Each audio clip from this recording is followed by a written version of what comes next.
मंत्रीगणों तथा सेवकों ने महाराज की आज्ञानुसार श्यामकर्ण घोड़ा चतुरंगिनी सेना के साथ छुड़वा दिया। महाराज दशरथ ने देश देशांतर के मनस्वी, तपस्वी, विद्वान ऋषि मुनियों तथा वेद विज्ञ प्रकांड पंडितों को यज्ञ संपन्न कराने के लिए बुलावा भेज दिया।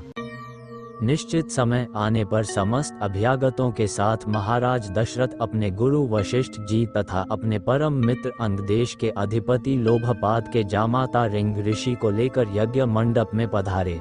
इस प्रकार महान यज्ञ का विधिवत शुभारंभ किया गया। संपूर्ण वातावरण वेदों की ऋचाओं के उच्च स्वर में पाठ से गूंजने तथा समिधा की सुगंध से महकने लगा।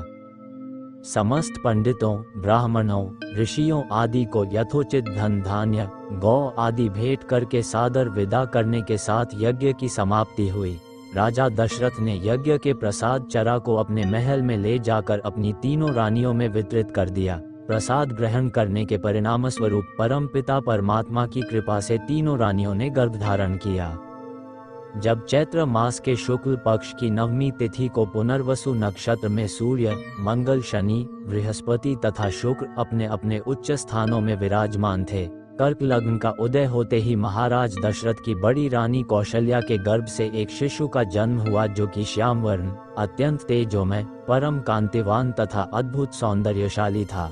उस शिशु को देखने वाले ठगे से रह जाते थे। इसके पश्चात शुभ नक्षत्रों और शुभ घड़ी में महारानी कैकेयी के एक तथा तीसरी रानी सुमित्रा के 2 तेजस्वी पुत्रों का जन्म हुआ। संपूर्ण राज्य में आनंद मनाया जाने लगा। महाराज के 4 पुत्रों के जन्म के उल्लास में गंधर्व गान करने लगे और अप्सराएं नृत्य करने लगीं। देवता अपने विमानों में बैठकर पुष्प वर्षा करने लगे। महाराज ने उन्मुक्त हस्त से राजद्वार पर आए हुए भाट, चारण तथा आशीर्वाद देने वाले ब्राह्मणों और याचकों को दान दक्षिणा दी। पुरस्कार में प्रजाजनों को धन धान्य तथा दरबारियों को रत्न, आभूषण तथा उपाधियां प्रदान किया गया। चारों पुत्रों का नामकरण संस्कार महर्षि वशिष्ठ के द्वारा कराया गया तथा उनके नाम रामचंद्र, भरत, लक्ष्मण और शत्रुघ्न रखे गए। आयु बढ़ने के साथ ही साथ रामचंद्र गुणों में भी अपने भाइयों से आगे बढ़ने तथा प्रजा में अत्यंत लोकप्रिय होने लगे। उनमें अत्यंत विलक्षण प्रतिभा थी, जिसके परिणाम स्वरूप अल्पकाल में ही वे समस्त विषयों में पारंगत हो गए। उन्हें सभी प्रकार के अस्त्र शस्त्रों को चलाने तथा हाथी, घोड़े एवं सभी प्रकार के वाहनों की सवारी में उन्हें असाधारण निपुणता प्राप्त हो गई। वे निरंतर माता पिता और गुरुजनों की सेवा में लगे रहते थे। उनका अनुसरण शेष 3 भाई भी करते थे।